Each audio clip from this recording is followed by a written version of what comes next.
이제 오늘 잠시 뒤 2시에 네. 정의화 국회의장이 예고한 본회의가 지금 잡혀 있습니다. 지금 협상, 아마 지금이 가장 큰 고비가 될 것 같습니다.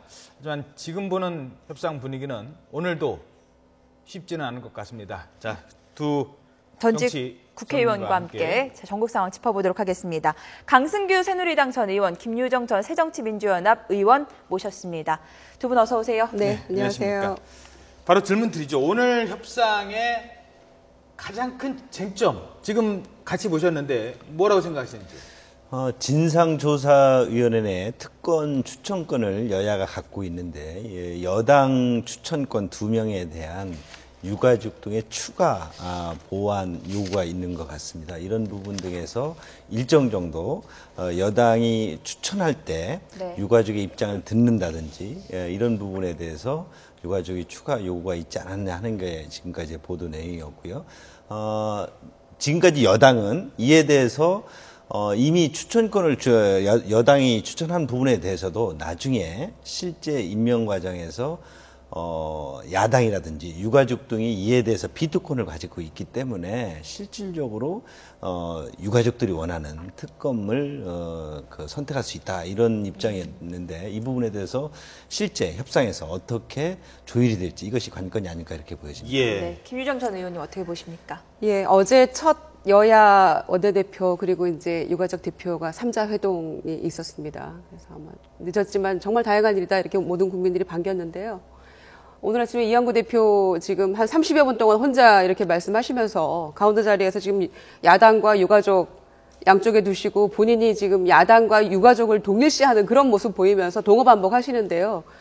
굉장히 유감스럽다는 그런 느낌을 받았습니다. 그리고 어제 사실은 그 밤새워서 유가족들이 그 박영선 원내대표가 제시한 새로운 안, 중재안에 대해서 밤새 토론을 하고 오늘 아침 보도들을 보니까 굉장히 좀 긍정적인 대체적으로 다 찬성을 했다 이런 얘기가 들려서 저는 11시에 3자가 만나면은 네. 일사천리로 뭔가 매듭이 지어지고 그다음에 또 야당 또 의총이 있고 그리고 거기서 또 이제 본회의까지 그 참석을 할지 말지 결정이 되는 그런 도미노가 이루어져야 되지 않겠습니까? 그런 상황인데 지금 보면은 조금 별로 그 본질에서 벗어난 얘기를 좀 계속하셔서 좀 안타깝고요. 네.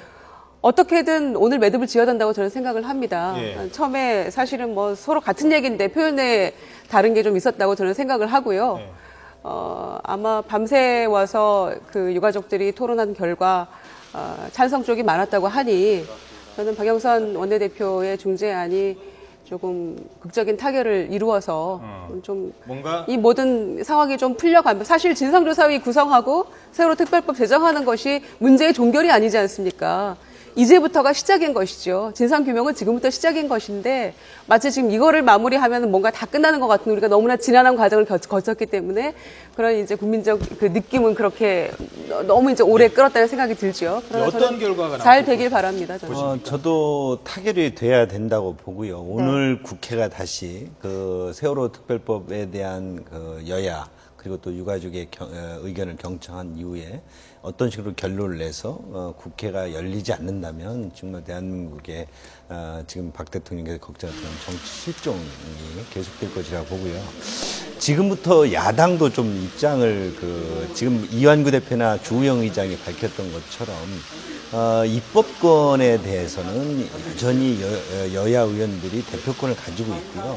그러나 이번 사건의 경우 워낙 큰 불행한 사고가 발생했기 때문에 이런 부분 등이 다시 재발하지 않으려고 한다면 유가족의 큰 아픔 등을 정말 진상조사 등에서 명확히 밝힐 수 있도록 의견을 듣자는 것인데 이런 부분들에서 그동안 2차례 협상을 타결해놓고도 유가족에게서 또 의총에 가서 야당이 이에 대해서 어떤 결론도 내리지 못하고 있다면 이런 부분 등에 대한 지금 이완구 대표나 주호영 의장 등의 걱정이 또 있는 것이죠. 그래서 이번 부분은 정말 그러니까 아까 지금 김유정 의원도 얘기하셨지만 진상조사를 구성해서 특검을 구성해서 이제부터 시작되는 것이 이 모든 법안에 모든 것을 다 담아낼 수는 없다고 봅니다. 네. 그래서 이 부분을 여야 의원들이 또 유가족께서 좀 유념하셔가지고 빨리 타결해야 된다 이렇게 봅니다. 네, 어쨌든 본회의 2시에 예정돼 있어서 시간이 얼마 남지 않았습니다. 새정치민주연합이 등원할지 말지도 관심인데 어떻게 보십니까?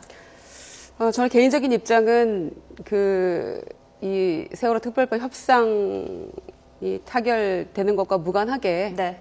저는 본회의에 참석을 해야 된다고 생각을 합니다. 예. 왜냐하면 사실 이 진상조사의 구성이나 특별법 제정 문제가 정부에 대한 불신에서 비롯돼서 이렇게 지금 올해 협상의 타결을 보지 못하고 온 것인데 정의화 국회의장이 또 야당을 신뢰하면서 며칠 말미를 달라는 그 말에 대해서 응답을 한 거잖아요. 그런 부분에 있어서 야당이 가장 강력한 투쟁의 장소는 저는 원내라고 생각을 합니다. 그래서 네.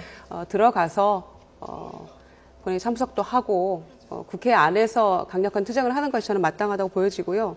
또 만약에 그게 아니라면 그럼 어떤 다른 방법이 있을 것인가, 야당의 투쟁 방법에. 자, 원회에서 그럼 장애 투쟁을 또 할 것인가. 저는 그것도 하나의 방법은 될 수 있다고 생각합니다. 만약 협상이 결렬된다면. 그러나 지금 현재 새정치민주연합의 모습에서 130명의 의원이 똘똘 뭉쳐서 네. 한 사람에 낙오되는 사람도 없이 빠지는 사람 없이 함께 갈 수 있다면 여당도 두려워할 것이고 국민도 신뢰할 거라고 생각합니다. 또 그 투쟁도 어느 정도 성과를 거둘 수 있다고 생각을 하고요. 그러나 어제 같은 밤새 무총이 예상됐던 그 경우에도 의원들의 70명 정도 참석했다는 그 뉴스를 접하고 저는 정말 실망을 했거든요. 아하. 그랬기 때문에 단일 대우로 국권이 가지 못하는 한 저는 야당은 가장 강력한 투쟁 장소가 원내이기 때문에 예. 저는 협상 여부와 무관하게 또 본회의 참석은 참석대로 하면서 투쟁해 가는 것이 저는 마땅하다고 생각합니다. 어떻게 보세요? 잠시만요. 어차피 같은 얘기실 것 같아요. 그거는 그런데 만약에 그럼에도 불구하고 이른바 이제 세월호 유가족들의 목소리가 반영되지 않았기 때문에 등원을 미뤄야 된다 이런 결론이 나온다면 국회를 열어야 됩니다. 그래도. 정의화 의장께서 정말 사일의 말미를 줘서 네. 국회 자존심을 최소한 지키기 위한 노력을 했습니다. 여당으로부터 국민들로부터 지탄도 받았습니다. 마음도 아팠을 것인데 이번에 또다시 야당이 등원을 안 한다 해서 국회를 열지 않는다면 이제는 국회는 자존심을 몽땅히 자기 부정을 하는 것이 되기 때문에 이번에는 어떤 형태로도 열어야 됩니다. 그래서 단독 국회라도 열어야 되고요. 그런 부분에 대해서는 많은 국민들이 그에 대해서 동의를 한다고 저는 믿습니다. 예, 알겠습니다. 죄송합니다. 많은 오랜 시간 같이 지금 지켜보셨는데 대담할 수 있는 시간을 많이 못 드려서 오늘 여기까지만 듣도록 하겠습니다. 지금까지 강승규, 김유정 두 전 의원이었습니다. 고맙습니다. 고맙습니다. 감사합니다.